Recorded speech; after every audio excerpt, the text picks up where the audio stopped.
Hello, everyone. Welcome to Luohan Webinar. Today, we are very happy to have Professor Leonardo Madio. Leonardo is a first fellow Europe UniCredits and Universities Research Fellow at the University of Padova and a visiting associate professor at Toulouse School of Economics. He's also a research fellow at the Center for Economic Studies and IFO Institute at Munich and Health Econometrics and Data Group at York. He's an applied microeconomist, combining theory and empirics to study digital markets, platform ecosystems, and competition policy. His areas of research are platform governance, price and algorithmic transparency in online marketplaces, and competition and innovation. Professor Madio has published in several leading peer-reviewed journals such as Management Science and the Journal of Health Economics. Today, he's going to talk about platform liability and innovation. So we are very happy to have Professor Madio. Yeah, floor is yours. Yeah. Thank you very much for your invitation. I'm very happy to present today this paper on platform liability and innovation, which is co-authored with my co-authors, Doshin Jean and Yassine Lefouili, that are also in the audience. They are trying to motivate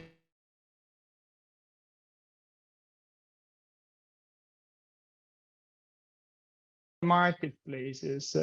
In recent years, there has been a big problem concerning the presence of counterfeit items. IP infringing products are present in most of the online platforms. And in a couple of years ago, a report by the CD was mentioning counterfeit fostered by the presence of intermediaries that represent nowadays an ideal storefronts for IP infringers. And this problem has become particularly important for big platforms. There have been multiple lawsuits from brands to some of these platforms. And the main to some brand owners, some innovators, platforms were not doing enough to stop the sale of fakes, IP infringing products. So in this paper, the overarching issue that we try to tackle is the following. Should we make platforms liable for third parties' misconduct? Should we make intermediaries liable for third parties' illegal activities? Up until recently, platforms have been benefiting from liability exemption, at least to a large extent. This is the case in the European Union with the Commerce Directive that grant liability exemption to platforms upon some conditions. These conditions were quite broad. And also, this is currently the case in the US with the Section 230 of the Communication Decency Act.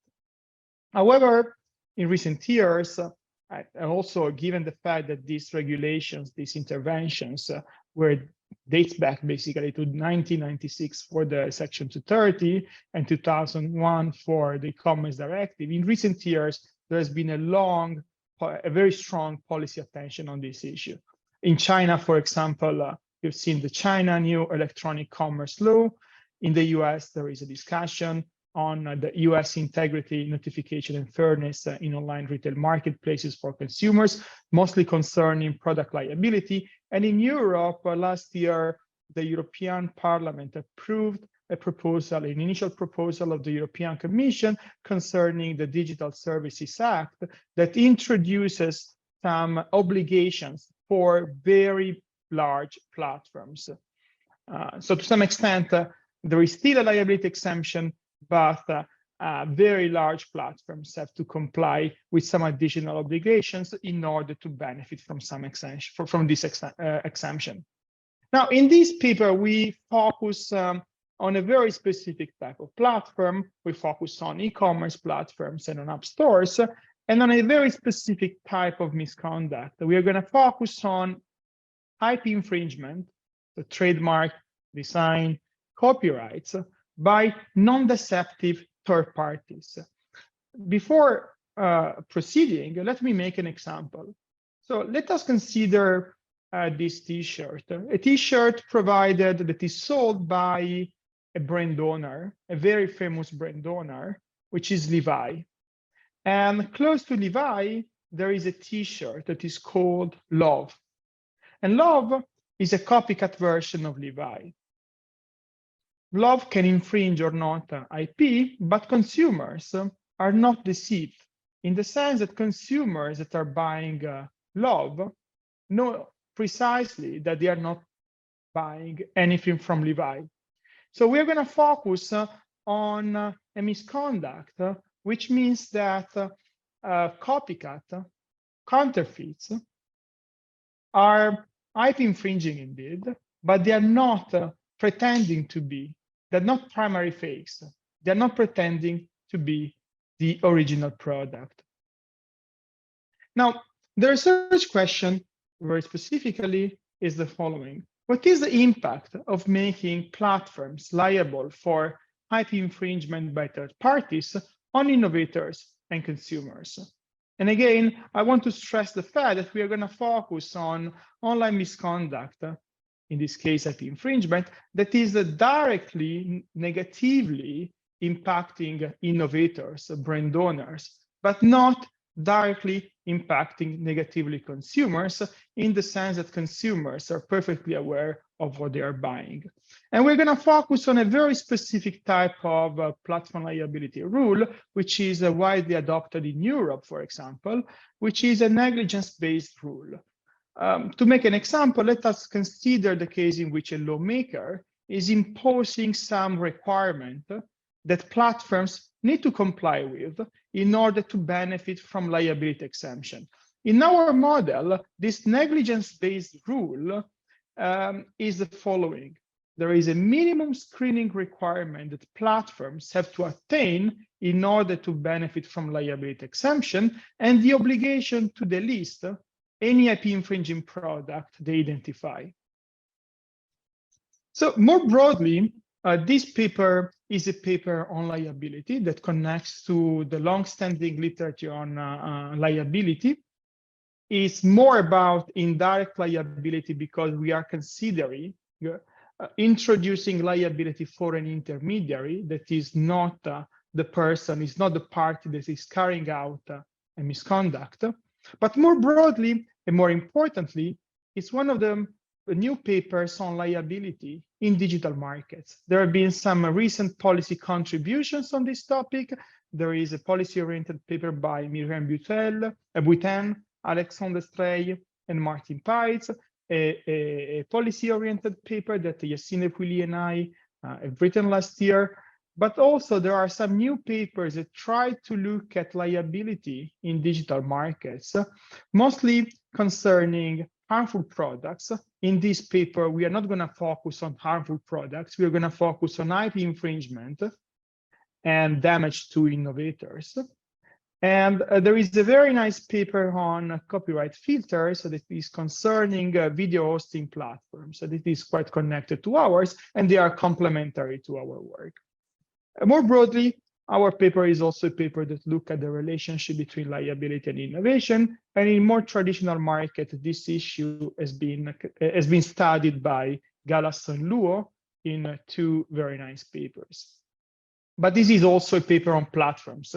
It's a paper on platform governance and how platforms can govern their ecosystem. For example, using pricing and non-pricing strategies to influence, for example, vendors' competition, to affect innovation, to curate the ecosystem, to delist those content that can be, for example, toxic, harmful for users. In recent years, there's been also literature on hybrid business models. We are going to look at an extension in which platforms can decide whether or not to enter the retail market and how these platform liability is going to affect such an incentive. Now, let me try to introduce the main elements of the model. Can I ask you a quick question? Sure. So from the example you showed about the Levi's and the copycats, seems like you are looking at the cases that the copycat not try to copy the model, right? I mean, like, exactly. Pretend to be the original brand. I'm just curious, is it still considered to be IP infringement? under some conditions, it can violate the design trademarks and IP. Yes. So you can have primary fakes and secondary fakes to some extent. Those primary fakes are, let's say, fakes that are pretending to be similar they are pretending to be the original product. In our case, we are not looking at this. We are looking at the case in which there are some IP infringement, but consumers are not deceived. So, and this is also quite important in our setting because we have in mind marketplaces. And imagine that you are buying something from a marketplace, and then you think that you're buying Levi, and then when it comes back, it comes to your place, you realize that it's not original. Then you can always send it back to the platform. So to some extent, some of the possible negative effects can be mitigated by return policies, by refund policies of the platforms. We want to focus on the scenario in which there is no harm for consumers, but there is harm for innovation, and still, as we will see later, consumers can be worse off. Okay. Yeah, but the copycat producer, they know that they are copycat. Because I know that in some cases there are some producers, they're producing some brands and they happen to be copycat of something. Yes, it can. What we will do is to consider that imitators can be copycat. The imitators are all copycat, but they can be IP infringing with some probability. That in the baseline model is going to be exogenous. And we have an extension in which we endogenize this probability, and therefore imitators can decide whether to be a legitimate copycat, therefore a low quality imitation that is not infringing IP, or instead an imitation that is infringing IP. Of course, this is going to be dependent on the cost of compliance. So we have this extension. Okay, thank you. Okay, let me go to, thanks a lot for your question. Let me go to the model setup. We consider an economy in which all transactions between sellers and buyers take place on a monopoly platform. And there are two types of sellers. There are the imitators. There is a mass of imitators, and these imitators can develop an original product. Think about the example that I was mentioning earlier, a t-shirt branded Levi. And the moment this product is developed and sold on a marketplace, this gives rise to a new product category. So the product category of t-shirt, of white t-shirt with a logo, for example. And innovators are heterogeneous with respect to their fixed cost of innovation, which is distributed according to a CDF F and a PDF small f. There is a marginal cost of production that is equal to 0. Now, imitators exist if and only if an innovator has produced a product in that product category. And we look at the case in which in each product category, a single imitator copies the innovative product at no cost. And in each product category, there is scope for entry only for one imitator. And to answer your point, a single imitator is legitimate with probability nu, and with a complementary probability, the imitator is infringing IP. Now, in the baseline model, we are going to keep this nu as exogenous. However, we are going to endogenize this probability of infringing later. And most of the effects are going to be there. There will be some other interesting effects that I would like to discuss later. Now, the platform. Can I ask one question regarding the mu here? Yes, sure. Yeah, so this mu is like a public knowledge. It's exogenous and observed by all the market participants, right? Yes. So, but in the reality, maybe you can think of mu as some random variable. How does that matter? I think it's not going to change as long as it is. As long as we know the distribution, is going to be fine. Okay, because I think in the reality, maybe an imitator may don't know this probability, so they actually make some expectations of it. Yes, but as long as we know the probability, but not so we know the distribution, we are able to I think we will be able to characterize the same view as here in terms of expectation, as you were mentioning. Okay. Thanks for the question. The platform here follows an agency model, and it is setting a commission rate, which is a proportional commission rate. So it's an ad valorem commission fee that is denoted by tau between 0 and 1. On the seller side, there is no fee for the buyers. And the platform, it is also committing to a screening level pi. The screening level, which is going to be very important in our analysis, represents the probability that an IP infringing product is identified. And this is perfectly observable, is a commitment. And this is also quite in line with the recent Digital Services Act, a transparency requirement that most of the regulation in Europe is imposing to very large platforms. Now, if an IP infringing product is identified, then the platform can decide whether to delist it or not. However, legitimate imitators cannot be delisted. You can think, for example, that the European Union platform to business regulation that guarantees fair treatment on marketplaces. We're going to assume that the screening activity of the platform is costly. And this assumption is increasingly costly. The larger the screening intensity, the screening level, the larger the cost for the platform. And this also implies that if the platform commits to achieve a certain screening level, then any IP infringer that is identified is also delisted. Now, on the buyer side, we have a +1 of buyers. There is a question? Yeah, may I ask that, is it possible that the IP infringer is identified, it is not legitimate, but it is identified? So I'm trying to understand the correlation between pi and nu. So it seems that it's hard to understand why some products is legitimate but still identified as an infringer.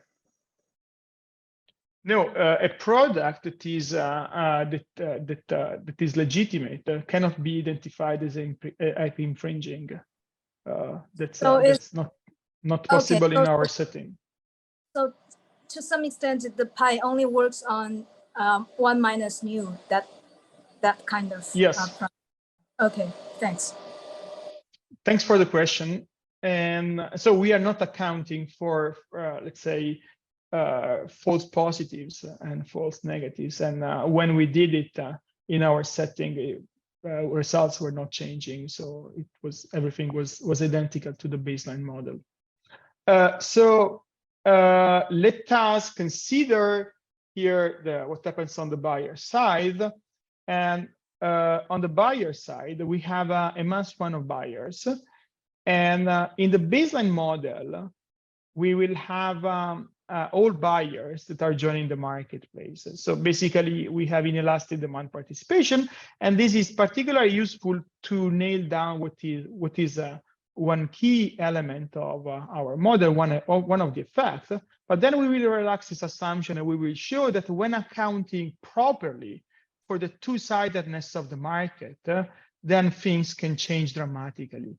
And we will look at two different ways for microfounding elastic buyer participation. Buyers, when they decide to join the platform in the extension, have the same ex-ante utility from joining the platform. And once they join the platform, they discover their evaluation for innovators and imitators. Now, the industry structure in each product, basically each product category, is by default duopolistic, in the sense that you have an innovator and then immediately you also have an imitator. However, each product category can become monopolistic if, for example, an imitator is infringing IP and it is delisted by the platform. Leonardo, can I ask one question here? So, so in the example you mentioned in the very beginning, the Levi's and the Love example, why the Love t-shirt is not a separate product category? Maybe there are some consumers who just love, who just would like to buy the Love t-shirt instead of a Levi's t-shirt. Okay, so but this is you are considering product categories on an horizontal dimension. In our case, we are considering the t-shirt, the white t-shirt product category, and then we are considering, as we will see in this slide, a sort of vertical dimension in the sense that the innovators are providing a better product, the innovative product, and the copycat is providing a low quality imitation. And therefore, there is a vertical dimension, although there is to some extent also an horizontal dimension, because upon joining the platform, some consumers will buy the Levi product, and some other consumers will buy the copycat product. Yeah, because the point you made is that the imitator is not trying to deceive consumers, right? By exactly copy the same product. In otherwise, I'm not sure whether it's better characterized as a vertical differentiation or horizontal differentiation. In our model, our model can be micro-founded. It's a reduced form model, as you will see now, but then this can be micro-founded in a mixture of vertical differentiation and horizontal differentiation. Vertical differentiation because innovators' profits are going to be larger, and also the quality is going to be larger than the product sold by the copycat, and this is known for everybody. However, there is a sort of horizontal dimension because when consumers join the platform, then they discover their evaluation for innovators and imitators, and some consumers might have a preference for the imitators. Yeah, but why the quality of imitator is lower compared to innovator? What's the mechanism behind it? Our idea is that indeed the innovative product is the best product that you can have on a product category, and then everything that is based on that product is just an imitation that you consider by everybody a lower quality version. Okay, so basically it's an assumption, right? It's an assumption, of course. Yeah. Okay, I get it. So in each product category, innovators obtain PIIM, which is the innovative, the profit of an innovator if the product category is monopolistic. Otherwise, they're going to get PID, which is a duopoly profit. The imitators obtain PICD, of course, as long as they are not delisted.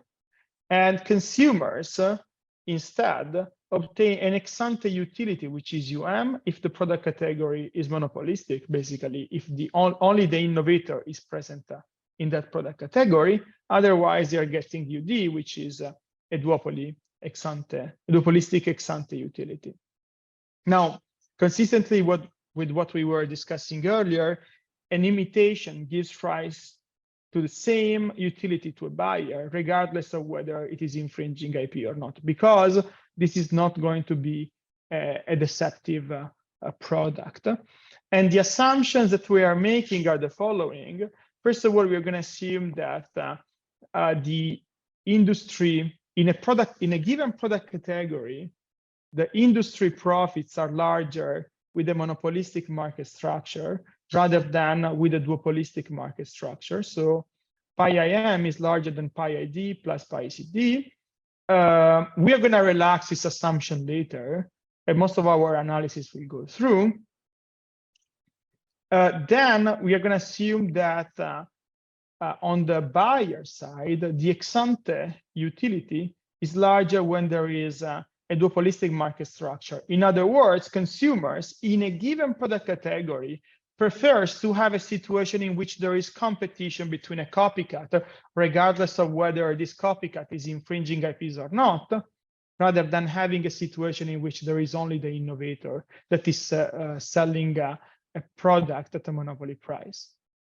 The timing of the model is as follows. In the first stage, the platform is setting the screening level phi and the commission rate tau. In the second stage, innovators observing the terms and conditions of the platform are making their innovation decisions, and they join the platform if they innovate. In each product category, then an imitator enters the platform, and then the platform, depending on phi, can delist it an IP infringing product according to the probability phi. And finally, buyers decide whether to join the platform. They discover their evaluation and they decide which product to buy. Now, let me identify more precisely what are the payoff of the main agents in this model.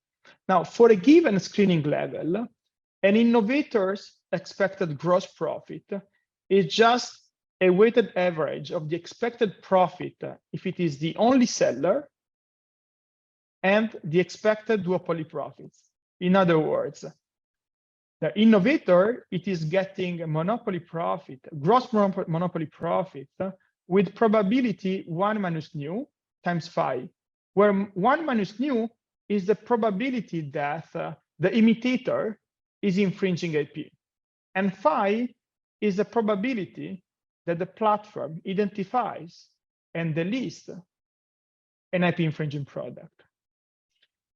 However, the innovator is making duopoly profit with this probability, 1 minus nu phi, which is nothing else than the probability that an imitator is not IP infringing and an imitator is IP infringing but is not identified by the platform. To some extent, this is what happens. This is expected duopoly profit coming from having an imitator on the product category, in the product category. The expected per category profit of an imitator is just the probability, is coming from the probability that this imitator is not delisted times the profit of the imitator. And the per category ex ante utility of a buyer really resembles what is happening for the innovator's expected gross profit, in the sense that the per category ex ante utility of a buyer is a weighted average of the utility, ex ante utility that the buyer is getting when only the innovator is selling in a given product category, and the utility obtained when there is competition between the imitator and the innovator.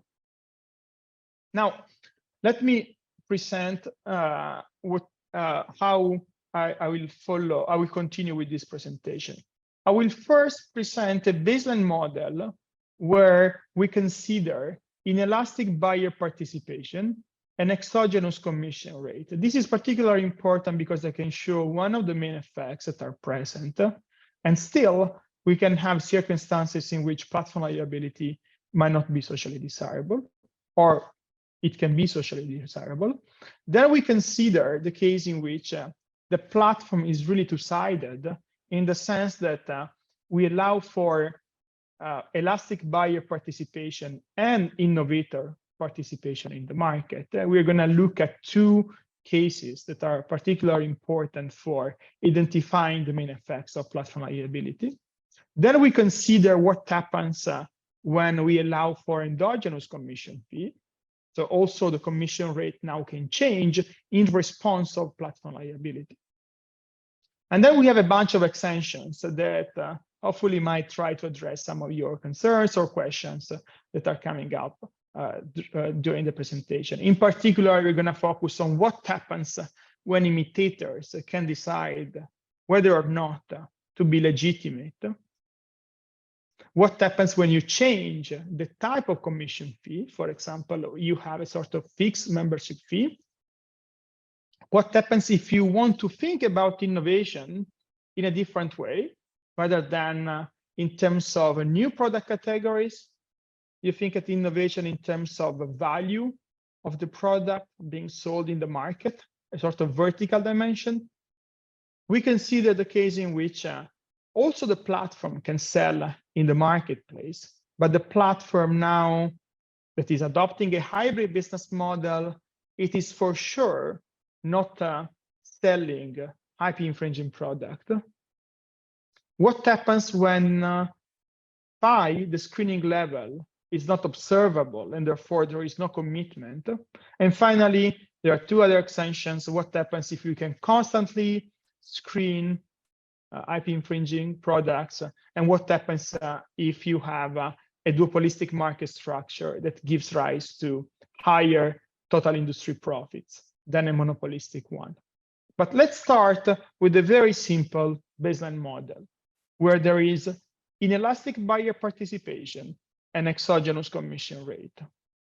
In this case, if there is no platform liability, there is a sort of laissez-faire regime, then we can identify easily what is the number of innovators that develop a product and join the platform. This is nothing else than the probability that the net expected profit of an innovator is larger than the fixed cost of developing an innovation, where pi I phi is the expected gross profit, and 1 minus tau is what is left to the innovator after having paid to the platform the fee. And so the number of innovators that are present in the platform, which will also be the proxy of innovation in the economy, is just this probability, and it will be denoted by an I. Now, the platform here, it is setting in laissez-faire regime a screening level, and this screening level is denoted by phi. So phi star is going to be the optimal screening level decided by the platform. And the profit of the platform, actually the expected profit of the platform, is basically coming from the share tau, which is the proportional fee set by the platform, times the number of product categories that are present. You can see that this is is nothing else than the number of innovators that join the platform, times how much in a given product, what is the expected per category total profit, which is nothing else than the sum of the expected profit of an innovator and the expected profit of a copycat, minus the screening cost. So in this setting, Rising, the platform sets a screening level, phi star, to balance two forces: the marginal benefit from screening and the marginal cost from screening. And in particular, in this very simplified setting, the marginal cost from screening comes from omega phi, and the marginal benefits from screening are coming from what happens if you rise phi on the amount of innovation. So this is nothing else than rising the number of product categories. So if you increase more your screening level, you are increasing the probability that each product category is monopolistic, and therefore innovation increases because more innovators participate in the market. But then there is also another effect, that this is relying on the assumption that we made, which is the assumption that a monopolistic market structure generates higher profits than a duopolistic one, and we relax this assumption later. And this is coming from the fact that if you rise phi, the screening level, then you are also increasing the per category expected total profit. These two effects together make us saying that when there is a screening, when there is a laissez-faire regime, we have an interior solution for the optimal screening level. So the platform is screening, but the next question will be, is the screening activity of the platform socially desirable or not? We're going to investigate this part.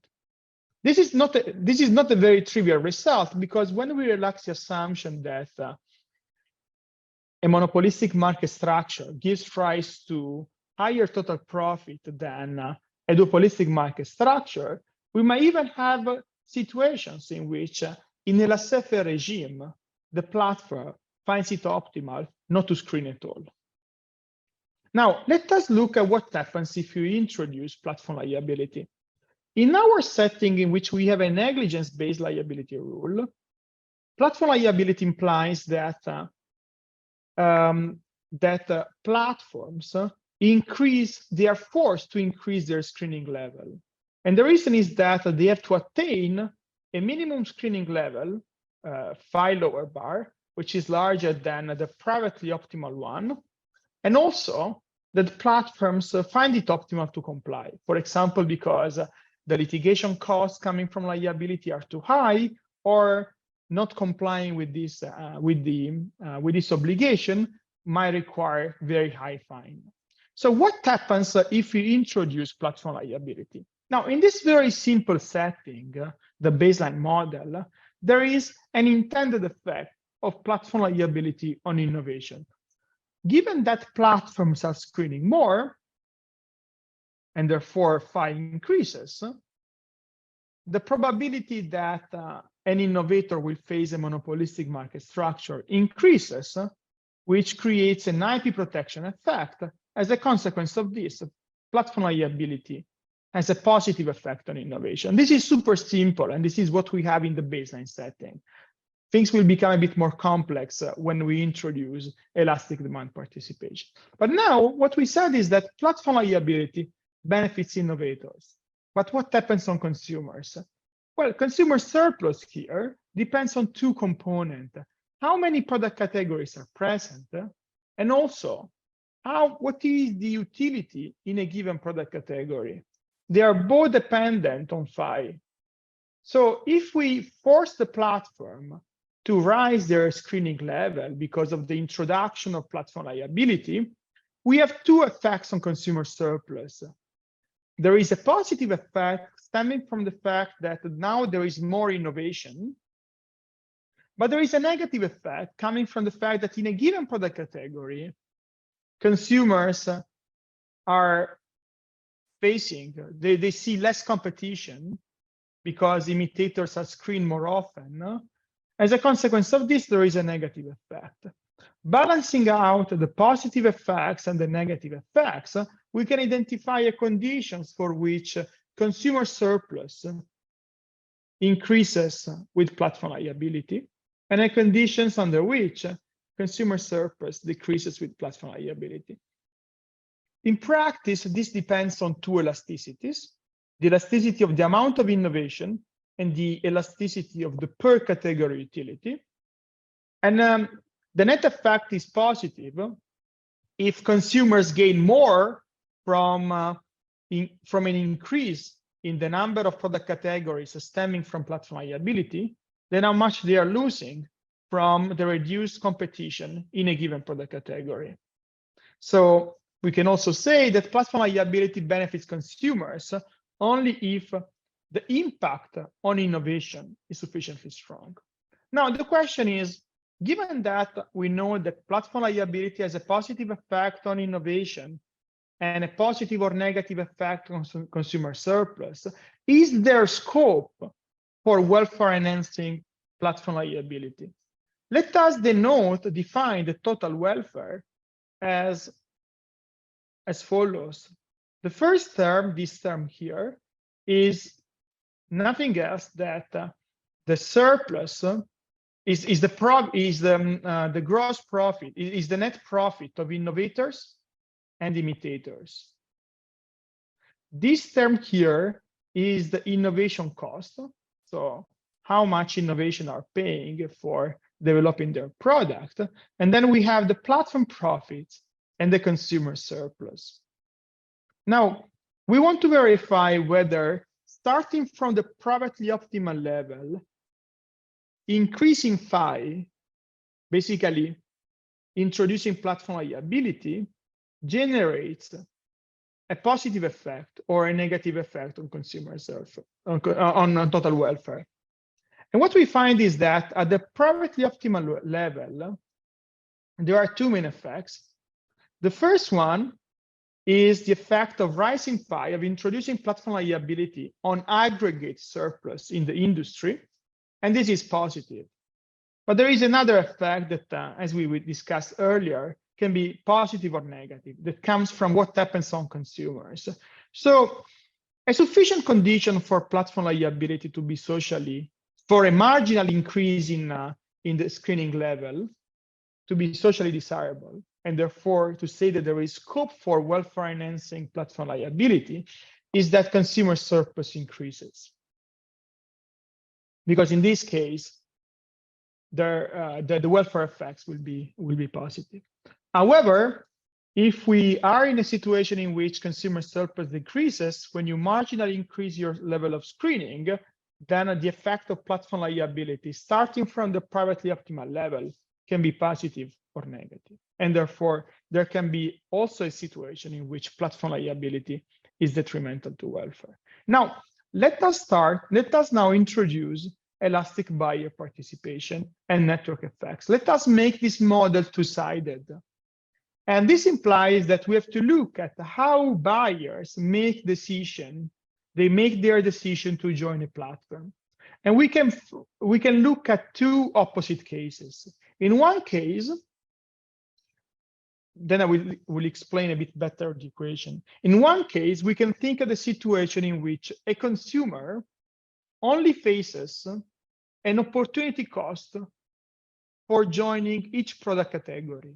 So you can have in mind the situation of a consumer that knows exactly which product category he wants to buy, wants to enter, knows the product that the consumer wants to buy, does not know whether he's going to buy it or not from the copycat or from the innovator. And therefore, there is this cost, this opportunity cost to be paid. So in this specific case, there is a per category opportunity cost, and the consumer does not care at all about how many products are present on the marketplace, because the consumer is only interested in that specific product. The other opposite case is a case in which there is a per platform opportunity cost. So the consumer faces an opportunity cost of joining the platform, and then the moment it has incurred this cost, it is exposed to a variety of products, and the consumer is interested in all these products.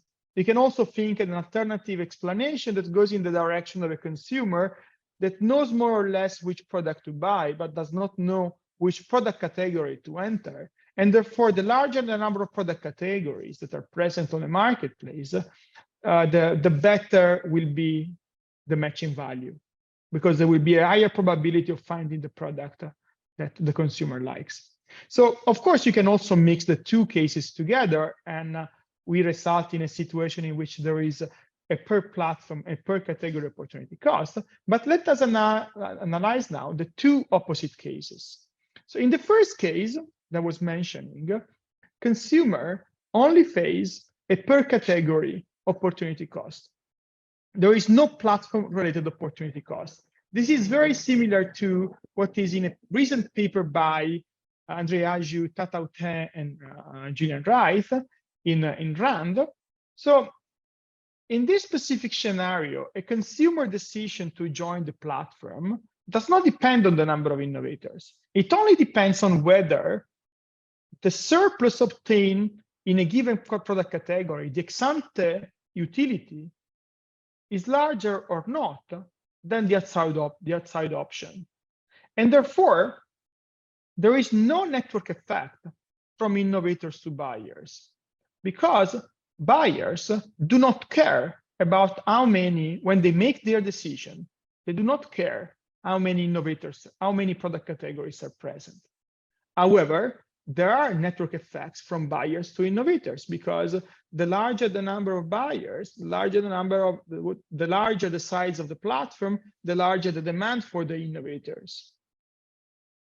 So if we look at what happens when you introduce platform liability in this context, platform liability has certainly a negative effect on buyer participation.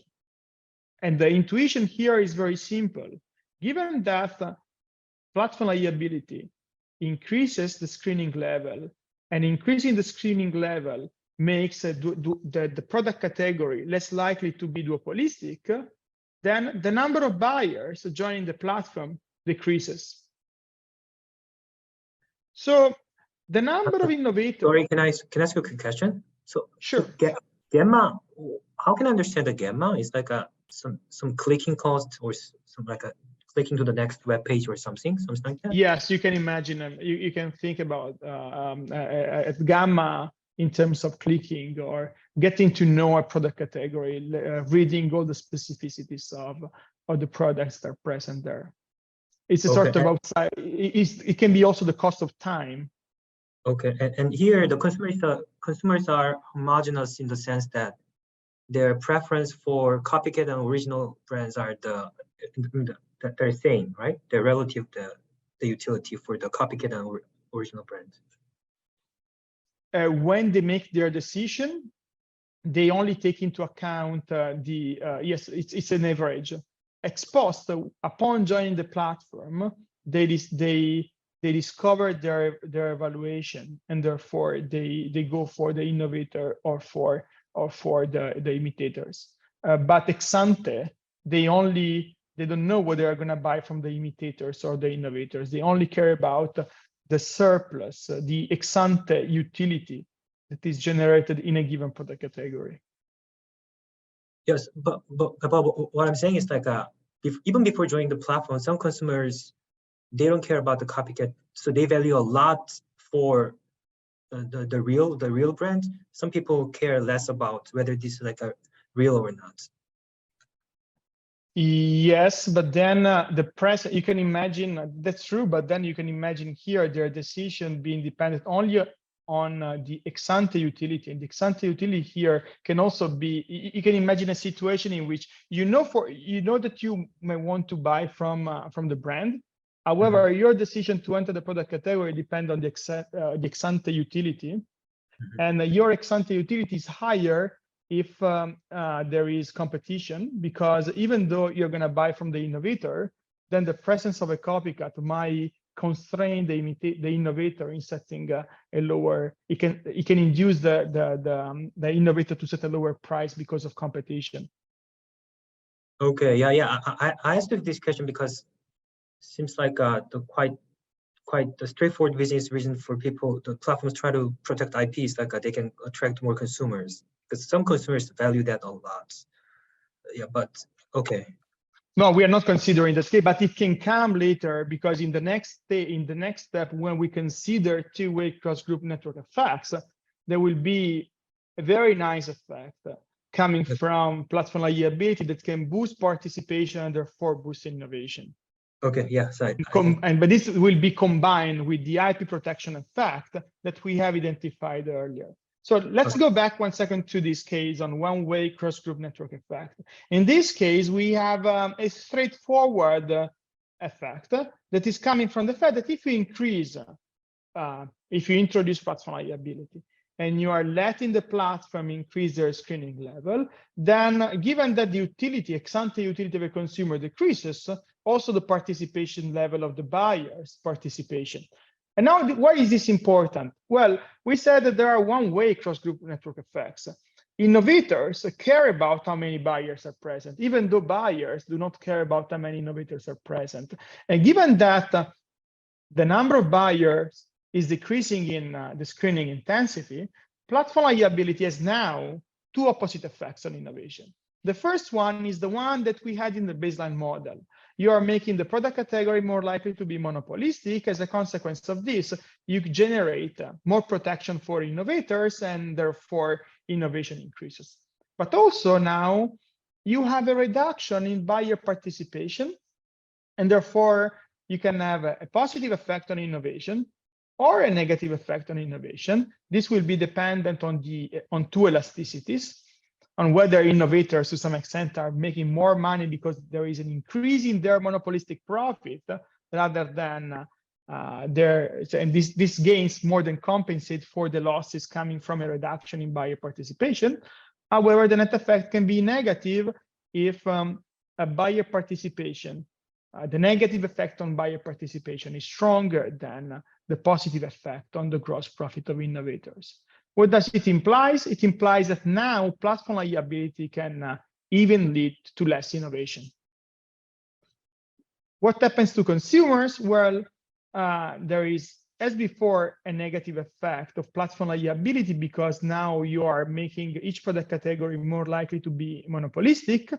And now you no longer have the unambiguous effect on innovation. Now product categories can decrease. As a consequence of this, we can have circumstances in which the two effects are both negative. So innovation decreases and the per category utility of a buyer decreases. As a consequence of this, consumer surplus decreases. However, if innovation increases and per category utility decreases, we have to weigh the positive and the negative effects. In the paper and in this slide, we have the conditions. I have to be fast on this because I would like to also explain what we have in when we consider two-way network effects. But this graph is particularly relevant because it can summarize what happens in terms of the impact of platform liability on innovation. So if the elasticity of the buyer participation is sufficiently strong, then we are in a scenario in which innovation decreases because of the reduction in the demand, and also consumer surplus decreases because innovation decreases and per category utility decreases. If the elasticity of buyer participation is not that strong, then we can be in a situation in which consumer surplus decreases or consumer surplus decreases or increases. In this area, we are in a situation in which buyers' participation is declining, but not that much. So the IP protection effect is still protecting sufficiently innovators. Innovation increases, and therefore, the effect on consumer surplus is ambiguous, and it will be dependent on how much the participation of the innovators is elastic, how much this participation is responding to a change in the gross profit.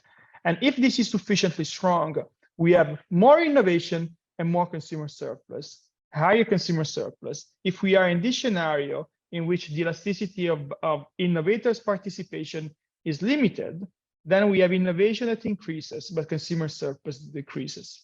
Now, let us consider the opposite case in which we have two-way groups, cross-group network effects. Now here, when buyers make their decision to join a platform, they take into account how many product categories are present.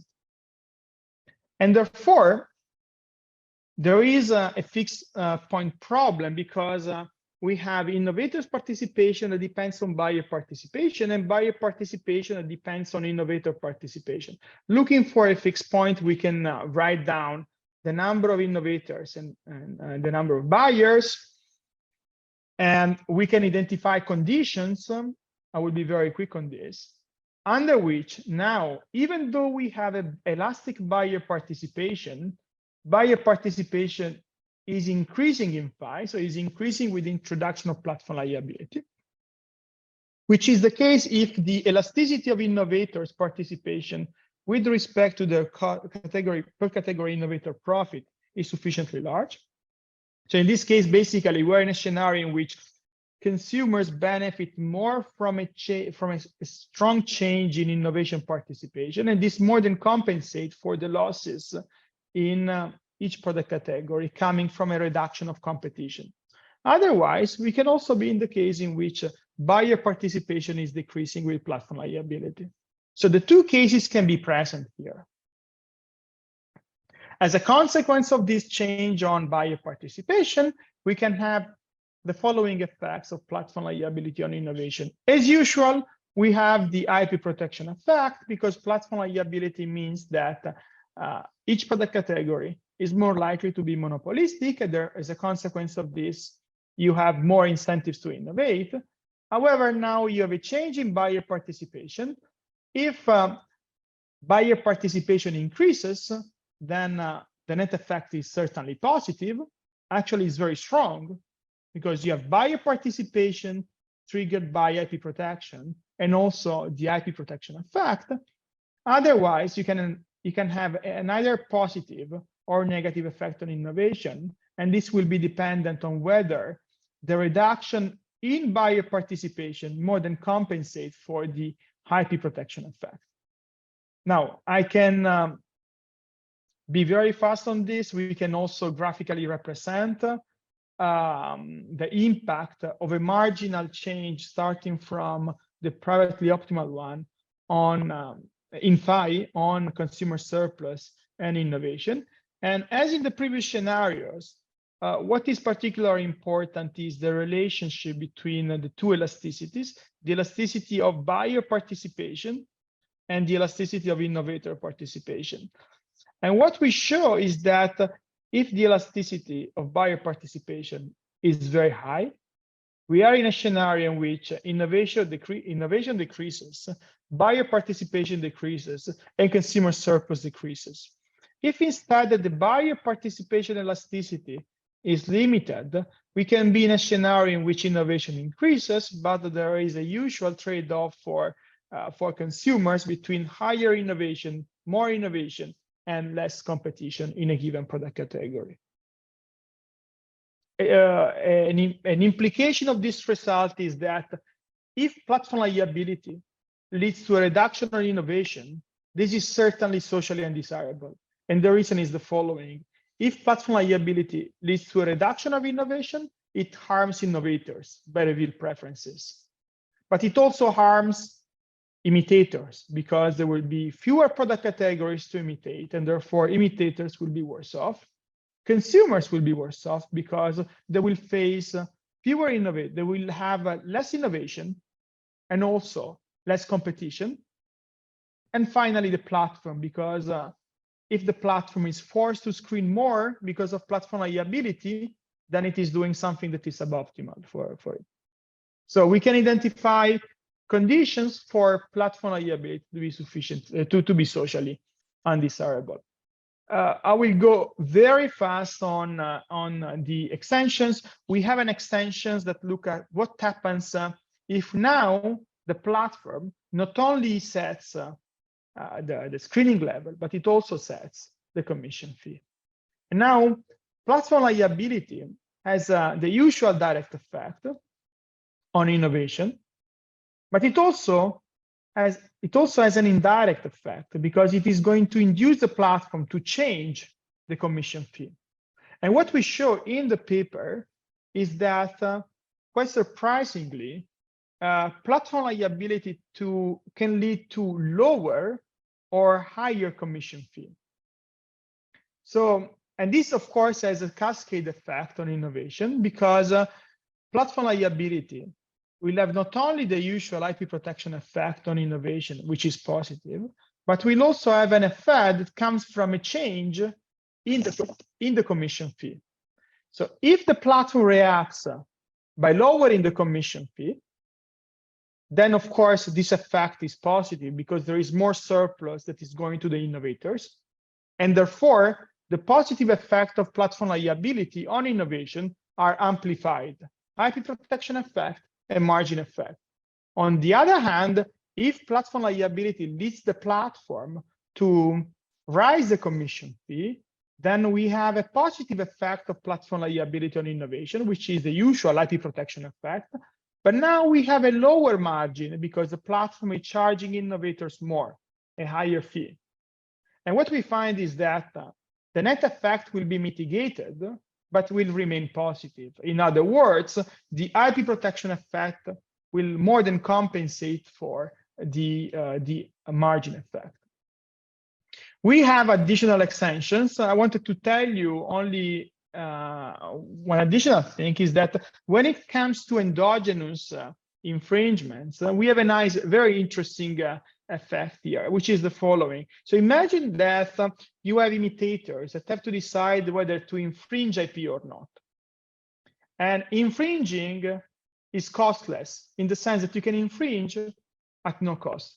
However, you have a cost of compliance if you want to be legitimate.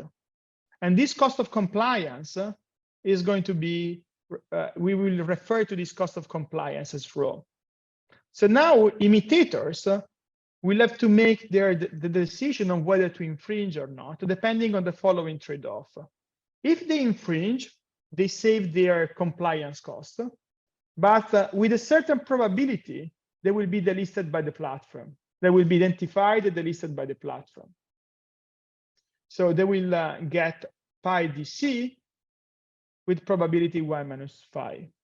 However, if they do not infringe and they will be compliant, they will get a pi cd for sure, but they have to pay this compliance cost. So we endogenize the decision of the IP of the imitators to be IP infringing or not. And what we find in this extension is that platform liability can have a compositional effect on the pool of imitators that are present, because platform liability has a direct effect on IP infringing sellers, because it is going to delist them with a higher probability. But then IP imitators will anticipate this, and they will decide to become legitimate. And if they become legitimate with a higher probability, given that they cannot be screened out by the platform, they will exert a competition to innovators, a competitive pressure to innovators. And this might imply that the platform liability, under some condition, might negatively impact innovation because of the more competition triggered by the potential IP infringing product that now become legitimate and they cannot be delisted. We also have additional extensions, as I mentioned. You will find them in a new version of the paper that soon will be released. To wrap up, what we do in this paper is to try to understand what are the intended, but also more interestingly, unintended effects of platform liability on innovation and consumer surplus. And what is particularly important here is the source of buyer participation, because it can increase or reduce the scope for welfare enhancing platform liability. We can try to relate these potential positive effects or negative effects of platform liability on social welfare through the lens of the elasticity of buyer participation and the elasticity of innovators' participation. As a result of this, cross-group network effects in these marketplaces play a very important role, and they can further amplify or mitigate or worsen the scope of platform liability. So that's it for the presentation. I'm very looking forward to have a further discussion with you and, of course, to answer your questions. Okay, yeah, thank you very much,